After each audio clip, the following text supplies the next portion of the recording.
A Era Dourada Estilhaçada, o Japão após o milagre. A década de 80 no Japão era sinônimo de prosperidade.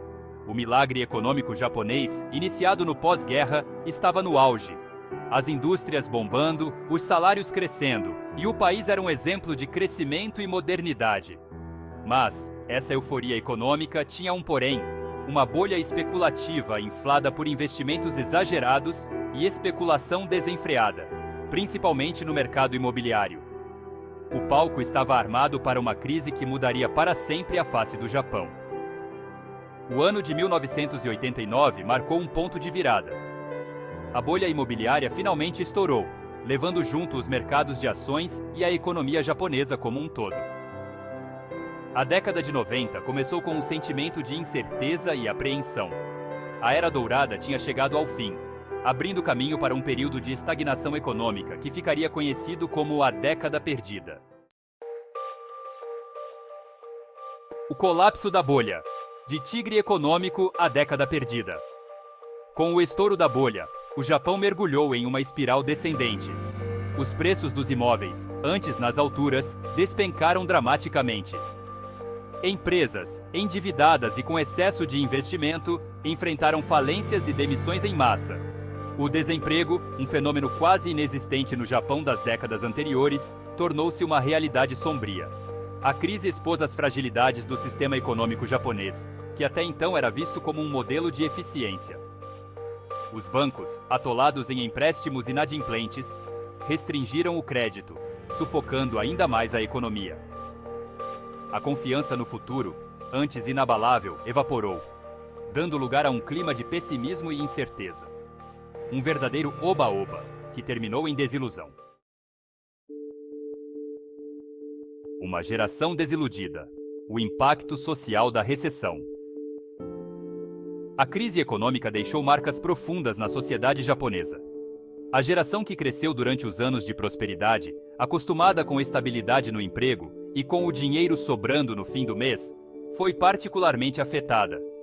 O desemprego e a instabilidade financeira geraram ansiedade e frustração, levando a um questionamento dos valores tradicionais de trabalho duro e lealdade à empresa.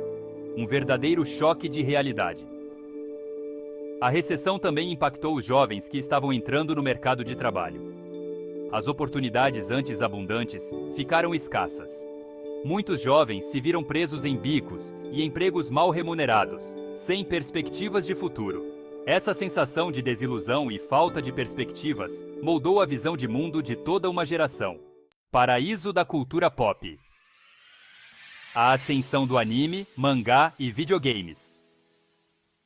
Enquanto a economia japonesa patinava, uma nova forma de escapismo e expressão cultural florescia: a cultura pop. O anime, o mangá e os videogames, antes vistos como coisa de criança, ganharam popularidade, tanto no Japão quanto lá fora. As histórias cativantes, os personagens relacionáveis e os mundos de fantasia ofereciam um refúgio da realidade da recessão, um verdadeiro alívio para a alma. A década de 90 viu o surgimento de franquias de anime e mangá icônicas, como Dragon Ball Z, Neon Genesis Evangelion e Pokémon. Essas obras não só conquistaram o público japonês, mas também romperam barreiras culturais, tornando-se sucessos internacionais. A cultura pop japonesa virou símbolo da criatividade e inovação do país, um verdadeiro orgulho nacional em tempos de crise. O terremoto de Kobe e a fragilidade da vida. 17 de janeiro de 1995, a tragédia atingiu o Japão em cheio com o grande terremoto de Hanshin Awaji, mais conhecido como terremoto de Kobe. O terremoto, que atingiu 7,3 na escala Richter, devastou a cidade portuária de Kobe e seus arredores, deixando mais de 6.400 mortos e um rastro de destruição. O terremoto de Kobe foi um despertar brutal para a vulnerabilidade do Japão aos desastres naturais. As imagens chocantes da destruição e do sofrimento humano chocaram o país, abalando a sensação de segurança e ordem que sempre caracterizaram a sociedade japonesa. A tragédia também expôs as deficiências na infraestrutura e na resposta a desastres do país, levando a uma profunda reflexão e a reformas importantes nos anos seguintes. o ataque com gás sarin e a busca por segurança. Em 20 de março de 1995, apenas 2 meses após o terremoto de Kobe, o Japão foi atingido por outra tragédia: o ataque com gás sarin no metrô de Tóquio. Membros da seita Aum Shinrikyo, liderada por Shoko Asahara, liberaram gás sarin, um agente nervoso letal, em 5 trens lotados durante o horário de pico, matando 13 pessoas e ferindo milhares. O ataque com gás sarin foi um ato de terrorismo sem precedentes no Japão, um país que sempre se orgulhou de sua segurança e ordem social, um verdadeiro golpe no coração da sociedade. O ataque chocou o país e o mundo, expondo a vulnerabilidade do Japão a novas formas de terrorismo e lançando uma sombra de medo e desconfiança, um nó na garganta de todos os japoneses. O ataque também levantou questões sobre a capacidade das autoridades de lidar com ameaças internas e a proliferação de armas químicas. A dualidade do Japão moderno. Os anos 90 no Japão foram marcados por uma dualidade fascinante. De um lado, o país era um centro vibrante de tecnologia e cultura pop, exportando suas criações para o mundo todo. De outro, a sociedade japonesa se agarrava a tradições milenares, buscando preservar sua identidade cultural em meio a um mundo em rápida mudança. Um verdadeiro cabo de guerra entre o antigo e o novo. Essa dualidade se manifestava de diversas formas, desde a coexistência de arranha-céus ultramodernos com templos ancestrais, até a fusão de elementos tradicionais com estilos contemporâneos na moda e na música. Os japoneses se viam em uma constante busca pelo equilíbrio, tentando conciliar o antigo e o novo, a tradição e a inovação, em um mundo cada vez mais globalizado. As mudanças demográficas e o futuro. Enquanto enfrentava os desafios da crise econômica e das tragédias, o Japão também lidava com uma mudança demográfica profunda.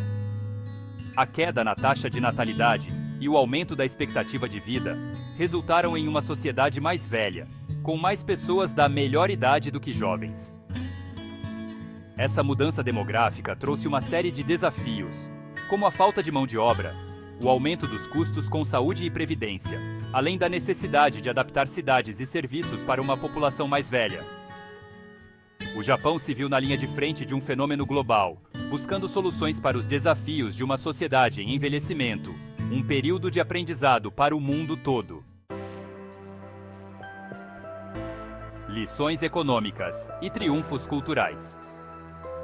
A década de 90 foi um período de desafios e transformações para o Japão.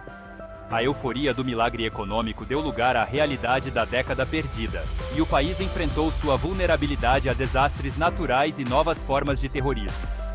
Mas em meio aos desafios, o Japão demonstrou sua resiliência, criatividade e capacidade de adaptação, um verdadeiro exemplo de superação e esperança. A crise econômica ensinou ao Japão a importância da diversificação econômica, da prudência fiscal e da necessidade de reformar seu sistema financeiro. Ao mesmo tempo, a ascensão da cultura pop japonesa mostrou a força da criatividade e da inovação, consolidando o país como um centro global de entretenimento e cultura popular, uma virada de jogo inspiradora em meio à crise. Um legado complexo e cativante. A década de 90 no Japão foi uma época de contrastes, prosperidade e crise, tradição e modernidade, tragédia e esperança.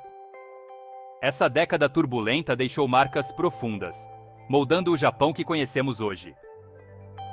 As lições da crise econômica, a resposta aos desastres naturais e a ascensão da cultura pop continuam influenciando a sociedade japonesa, mostrando a capacidade do país de se reinventar e adaptar-se diante das dificuldades. Um verdadeiro exemplo de persistência. O Japão dos anos 90, com toda a sua complexidade e seus desafios, continua a fascinar, oferecendo um vislumbre único de um país em transformação. Uma lição de que é possível superar qualquer desafio.